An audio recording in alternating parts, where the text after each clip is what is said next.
Hey guys, welcome back. So I'm still oogling, you know, over this mani. I love it. I swear to God, I thought that popped off my nail. It didn't. I must have just, maybe the ghost flung it. Anyway, so like I told you in my last vid, this mani is gonna get gone because I have a little bit of liftage. I don't know if you can really see on this finger, my pointer. You can probably see it right there. This mani lasted me 19 days. 19. I think that's probably the longest I've ever in my life had a set of nails on. I can't believe I let it go. But I told you I would, so I did. So if you're wondering about how long, dip powder can last on your nails, it can last almost 3 weeks. And I did prep my nails pretty well for that one. If you need prep advice, I do a few videos about that, so check them out. So I'm gonna first, before I start the demolition here, I'm gonna take off these stones, and I did put them on pretty well. I applied them the same way I did the stones in my last vid. So I'm gonna take my nippers. I'm gonna try and take these off. They didn't really want to come off. They stayed on pretty good. I'm gonna speed through this real quick. As quick as possible, I guess. I wanted you to really see, the durability of the method I used to get these on. So I'm going to let you watch me take this apart, and then I'm going to file off my top coat and soak these off, and I will be back here with you when we start our reconstruction. All right, so hang tight and I'll be right back.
Okay, so I've soaked off the dip powder.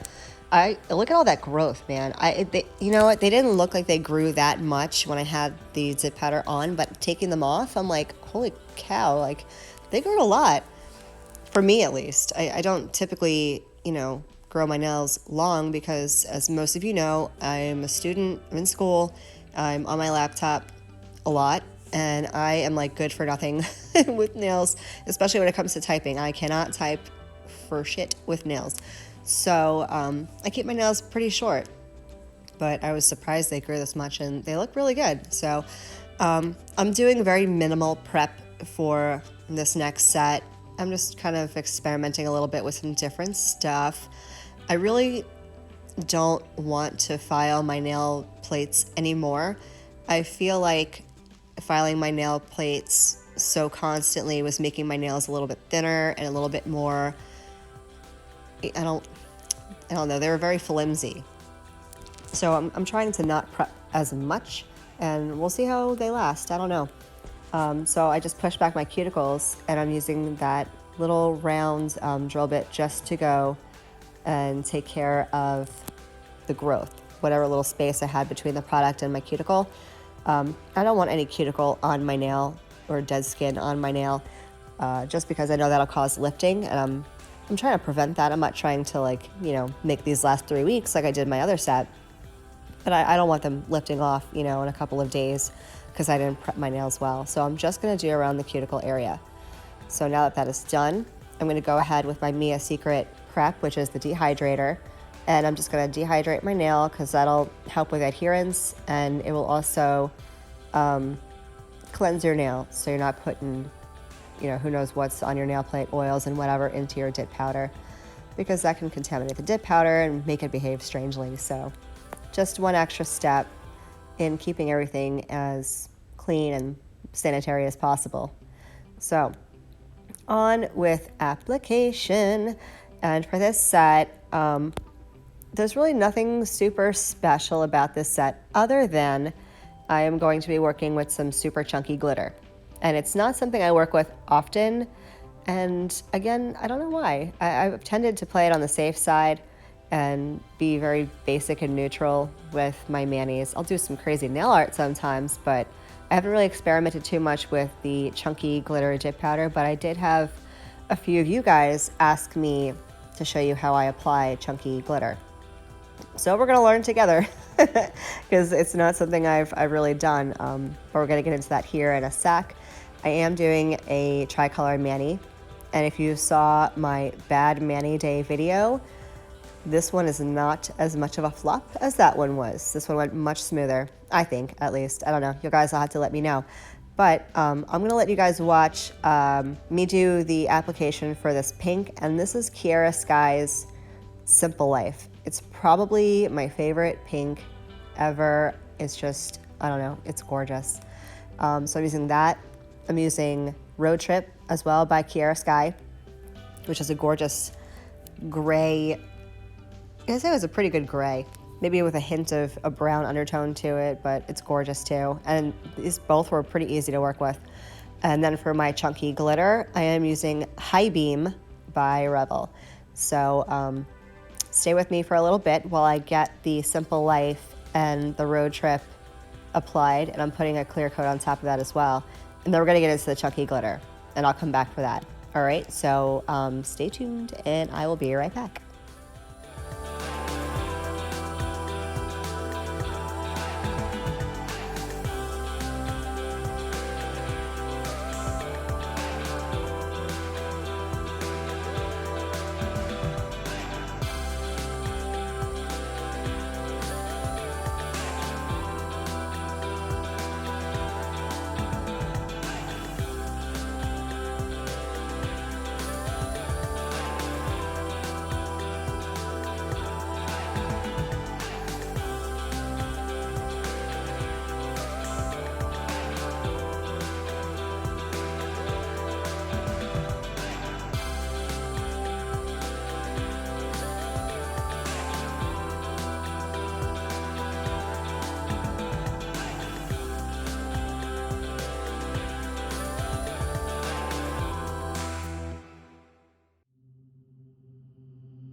I know I said I was going to come back when I was going to do the glitter.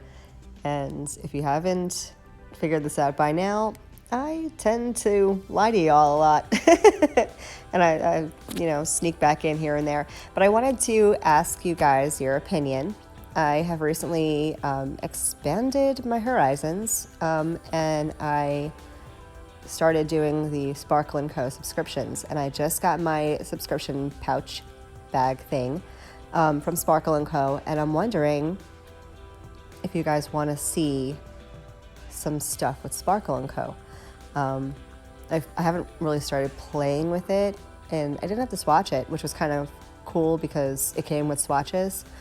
And I was half mad and half excited because I'm like, ooh, yay, it came with swatches. One less thing I have to do. But at the same time, I'm like, man, I kind of like doing swatches. I don't know. So let me guys know in the comments if you want to see me play around with the Sparkle & Co. stuff. I don't exactly know what I'm going to do with it yet, but yeah, let me know. So I'm finishing up here with my application of the road trip, and then we're going to get into the glitter. And this glitter, oh my gosh, I kind of fallen in love with it. It's Hi Beam by Revel. You're going to see it here in a little bit. But if you have been intimidated by working with chunky glitter before, or if you haven't tried it at all, I found it also intimidating. I was like, oh, I don't know what's going to happen with this. But it was actually a lot easier than I thought it was going to be. So here it is. It's definitely silver. It's definitely chunky. And it definitely made a huge mess. But it's me, and I tend to make a mess everywhere with everything. So hopefully you won't have the same issues. Hi, Katie. My cat just jumped on top of me. Hi, babe. So I'm going to mix it around just to evenly distribute all of the sparkly gloriousness.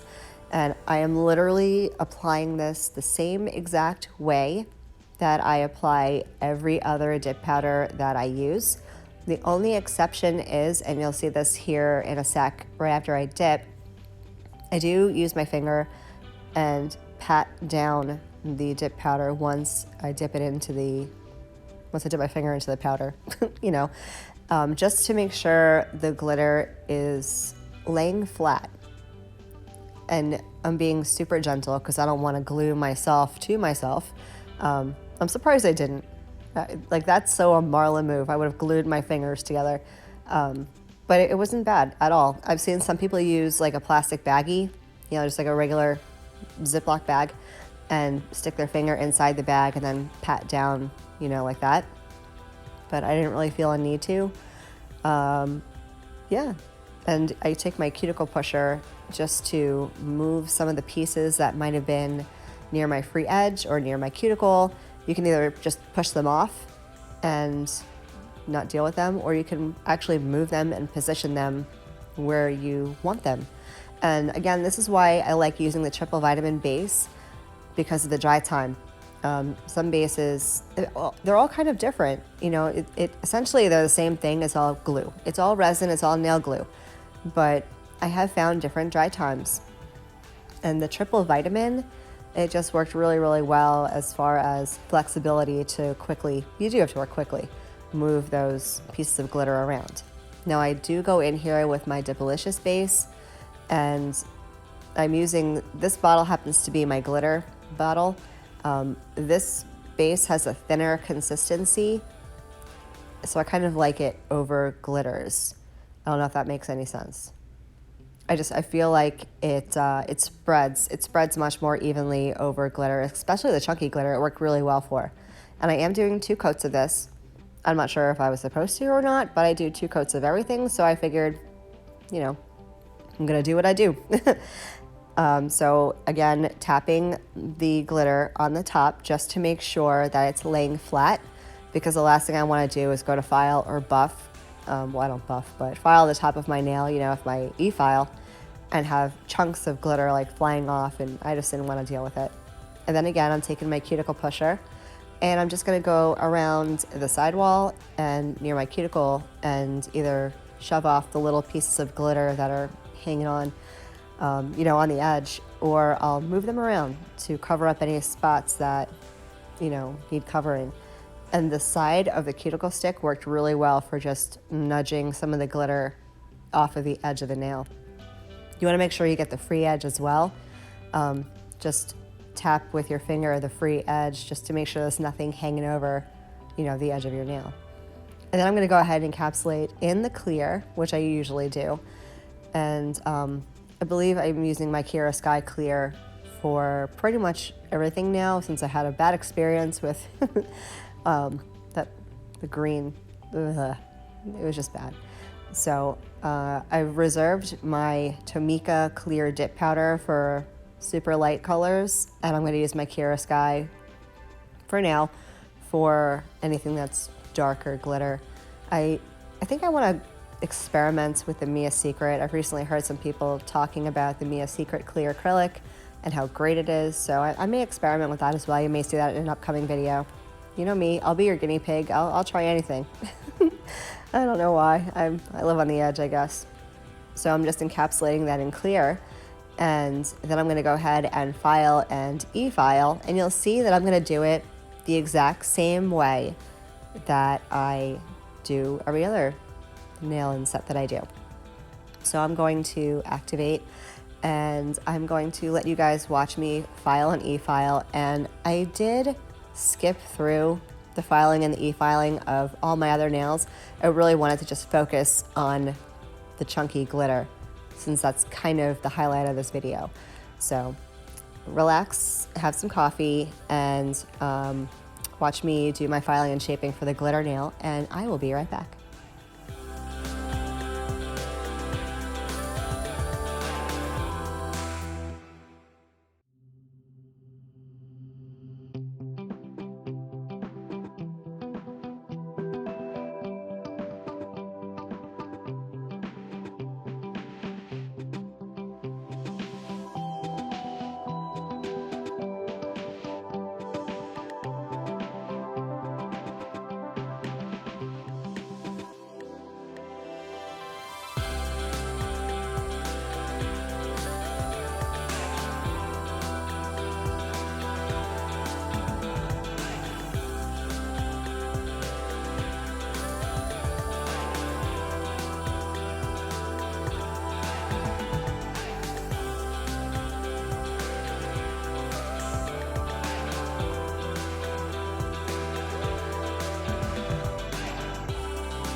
Okay, so now we're going to get into the e-filing of the glitter nail. And again, I know I have a bunch of you guys that don't dig on the e-file. And if you want to use your hand file, go for it. Use your hand file. Once you have clear over your chunky glitter, you can pretty much file that with anything and your glitter is going to be protected. I don't know if you guys noticed this or not, and I kind of forgot until just now, but this is on my dominant hand. So I am doing all of this with my non-dominant hand, which is why it doesn't look as clean and neat, and I'm not as graceful, perhaps, if I am ever that, as I am when I'm using my right hand, my dominant hand, to do my left hand. So yeah, you're getting a kind of a bonus in this video. You're getting to see me do the chunky glitter stuff, and I'm using my non-dominant hand. So yeah, I'm gonna continue just contouring this nail here. And you know what, I was nervous at first about how it was going to behave with the e-file. It was great. I have zero complaints. It filed down perfectly, and you know, no holes anywhere, and it all worked out well. And this glitter kind of reminds me of like hammered steel. You guys know what I'm talking about? I used actually a hammered steel backdrop for a couple of my reveal photos in the end. So, well, not hammered steel, just like, you know, like it's a steel like tray that I have. I don't know. I put my remotes on it. It lives on my couch. If you're wondering what I use for backdrops, it's generally just household stuff. Usually it's my countertop. I have a black granite countertop. I don't even know if it's granite. I don't know, it's some kind of stone. But it makes a really nice backdrop. Or I'll use like my heating pad because it's fuzzy and like a khaki color. I don't know. I don't have, you know, I don't know, professional photography stuff. So I use what I have. So anyway, this is how the nail looks after I've gone and washed my hands. I do wash my hands after I'm done filing. I like to scrub it down with my scrubby brush, my scrubby brush, and some Dawn dish soap just to get any of the, you know, dust particles. And I clean out underneath my nails because, do you guys get the crusties? Underneath my nails, oh, covered in crusties. So anyway, because I have these gorgeous gems on my left hand, I wanted to find a way to tie both these manis together since they are not the same. So I wound up putting a few gemstones on an accent nail just to kind of tie everything in together. So that's what I'm doing here. And if you saw my last gem application vid, then you know what I'm doing. Just doing it with my gel top coat. And I'm gonna leave links again, like I usually do, of all the products that I use. I'll leave them all in the description box so you know where I got them, and it'll be easy access in case you wanna pick up anything for yourself. But I'm gonna let you watch me do my gem application and finish my top coat, and I will come back for some reveal photos. So stick around, and I will be right back.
So here's the final result. And I think they came out gorgeous. I love this glitter. Definitely gonna have to pick up some more of these because I'm in love. Tell me what you think. Let me know in the comments, and I will see you guys in the next vid. Love you, bye.